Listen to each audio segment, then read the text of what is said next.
भाऊ सट्टा बाजाराचे भाव आले आणि काही सर्वे सुद्धा आले. बळवंत वानखडे यांच्या बाजूने सर्व सांगतोय. काँग्रेसचे बळवंत वानखडेंना 60 पैसे तर नवनीत राणांच्या उमेदवारीला ₹1.30 भाव आहे. तुम्हाला काय वाटते कोण विजय होणार? भाव कोणाचे जरी असले तर निवडणूक आम्हीच मारली आहे. पूर्ण निवडणूक आम्ही जिंकली आहे.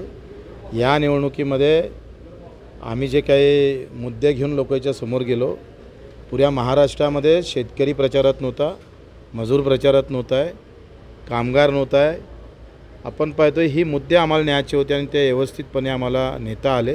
त्यांना निवडणूक आम्ही जिंकलेली आहोत. आता टेक्निकल काय निकाल लागते ते माहीत नाही.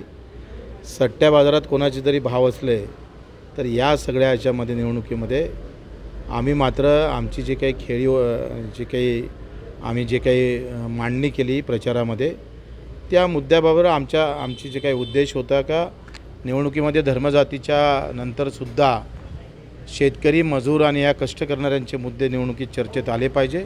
तो आम्ही प्रभावीपणे नेऊ शकलो, लोकांपर्यंत नेले, महाराष्ट्रापर्यंत नेला आणि त्याच्यात आम्ही जिंकलो आहे. तुम्ही वारंवार म्हणतो की मला बदला घ्यायचा, कारण ज्या पद्धतीने गुवाहाटीचा आरोप केला होता, खोक्याचा आरोप केला होता, वारंवार राणा तुमच्याबद्दल वादग्रस्त बोलत होते. 4-5 गोष्टी आहे. फक्त एकट्या राणामुळेच आपण उभं राहिलो असं नाही आहे.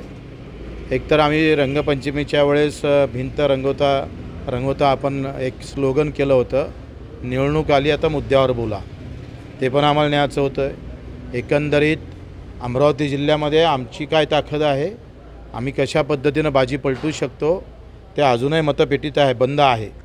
आणि आज जरी बाजारात ते भाव असेल पण निकाल मात्र आमच्या बाजूनं लागेल याची आम्हाला खात्री आहे. म्हणून हे बाजारभाव जे आहे सट्ट्यातले हे सगळे विचारून आहे, मतपेटीतले नाही आहे. मतपेटीतले भाव आमचे राहील. ते त्या 4 तारीख ही प्रहारची राहणार आहे आणि ते जिंकणार भाऊ आम्ही. अडसूळसुद्धा काल म्हणला की नवनीत राणांचा पराभव होणार.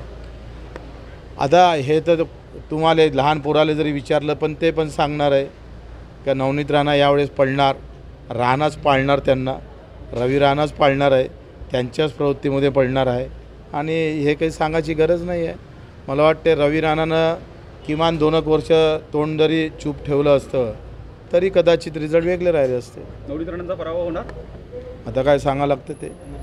उद्धव ठाकरे तुम्ही गुवाहाटीला सांगून गेले होते का, त्यांना फोन केला होता? फोन केला होता आणि तेव्हा त्यांची मानसिकता नव्हती, कारण तेव्हा बरेच आमदार सगळे जाऊन तिकडे पोहोचले होते. म्हटलं आपण जाताना एक फोन केला पाहिजे आणि त्यांनी फोन उचलला, बोलले, पण त्याच्यावर काही ते बोलू शकले नाही आणि मग मी फोन ठेवून दिला. आजही कसे संबंध आहेत मातोश्रीसोबत?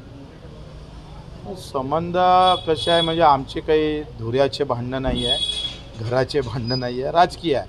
राजकारणात तुम्हाला माहीत आहे का या 5 वर्षात जर आपण पाहिलं तर एक कॉमन गोष्ट पाहिली, बाळासाहेब ठाकरेंचा फोटो सगळ्याच्या बॅनरवर होता. म्हणजे एक तुम्हाला मानावं लागेल का ते काँग्रेसच्या बॅनरवर बाळासाहेब होते, राष्ट्रवादीच्या बॅनरवर होते, दोनही राष्ट्र याच्यावर होते. राजकारणात कोणी कोणाचा दुश्मन नसते, भाऊ नसतं, सगळा सोयरा नसतं. हे कित्येक काळापासून छत्रपती शिवाजी महाराजांच्या शहाजीराजांचे चुलत भाऊ आदिलशाहीसोबत लढत होते, त्यांच्यासोबत शहकटशा करत होते. फार 300 त्याच्या अगोदर जर रामायण पाहिलं, महाभारत पाहिलं तर कोण कुठं आपण जर पाहिला तर राजकारण हा जनतेनं फार मनावर घ्यायची गोष्ट नाही आहे. जनतेनं मतदानाच्या वेळेस मनावर घेतलं पाहिजे. कोण कुठं बसलं याच्यासाठी, कोण आमच्यासाठी काय करतं हे डोक्यावर घेणं गरजेचं आहे. नेमकं जनता ते विसरतं आणि कोण कुठं बसलं एवढं डोक्यात ठेवतं. मला वाटते आपल्यासाठी कोण चांगलं आहे, आपल्यासाठी कोण चांगलं करू शकतं, काय केलं म्हणजे आम्हाला आमची परिस्थिती सुधारणार हे पाहणं महत्त्वाचं. 4 तारखेनंतर काय परिस्थिती बदलू शकतं का राज्यातली, देशातली? कारण ज्या पद्धतीनं आता महाविकास आघाडीचं जागा वाढतील असं सांगितलं जातं सर्वेनुसार, त्यामुळं इकडले तिकडे होऊ शकतं काही. जर तर मध्ये बोलण्यात काही अर्थ नसते. पाऊस आला तर असतं तर आता काय झालं असतं, ऊन असती तर मग काय झालं असतं, याला काही अर्थ नाही आहे. हे तुमच्या सूत्राच्या बातम्यातून ह्या बातम्या देऊ शकता, आम्हाला द्यायची गरज नाही.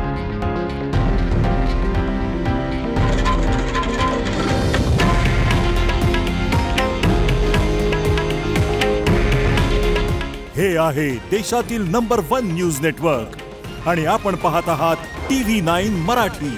काळजी तुमची, हित महाराष्ट्राचं.